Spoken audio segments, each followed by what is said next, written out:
Consumers kept spending in April, with retail sales rising about in line with Wall Street expectations despite an ongoing surge in prices.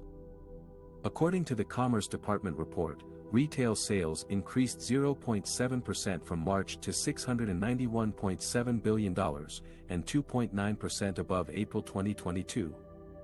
This shows that Americans have a strong appetite to spend in an economy with a robust labor market, easing inflation and rising interest rates. The increase in retail sales was driven by several factors, such as the reopening of restaurants, bars and other leisure activities, the distribution of stimulus checks and tax refunds, and the improvement in consumer confidence and sentiment.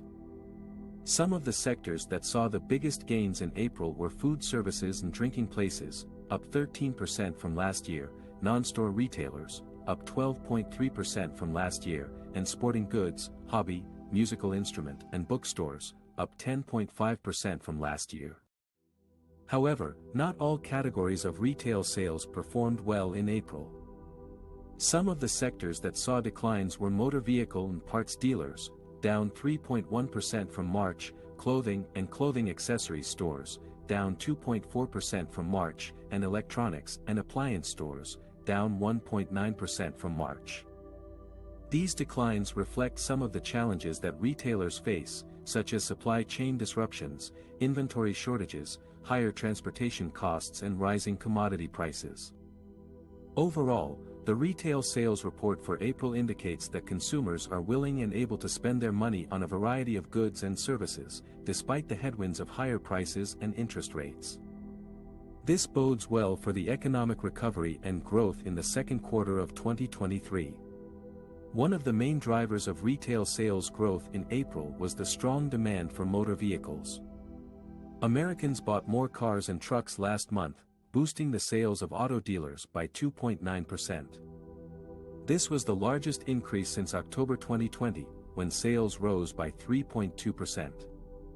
The surge in motor vehicle purchases reflects the improving economic conditions, the availability of stimulus checks, and the easing of pandemic restrictions.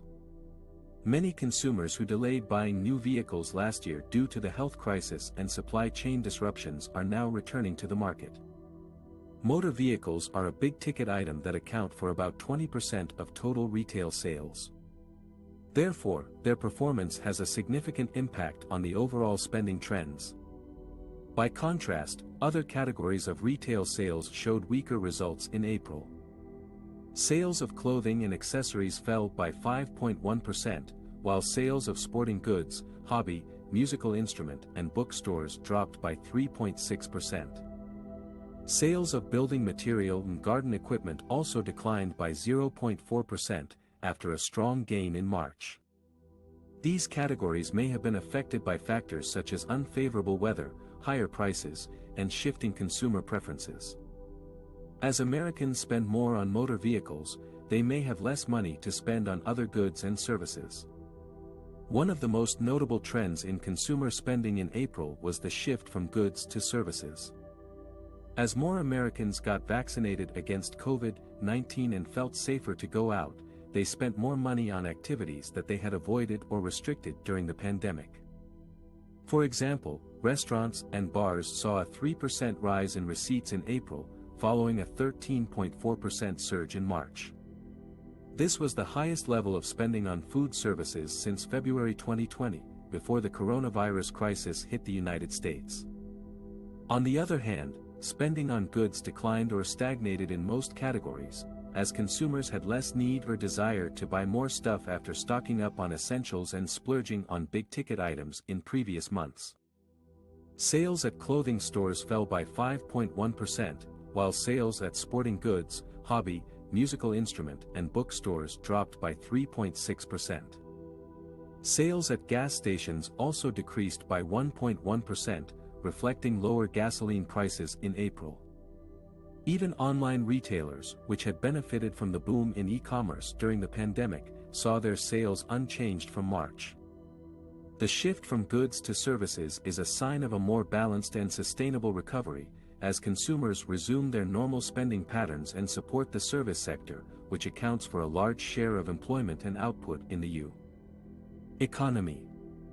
However, It also poses some challenges for retailers, who have to adjust their inventory and marketing strategies to meet the changing demand. Some retailers may face excess stock or supply chain disruptions, while others may struggle to compete with the pent-up demand for services.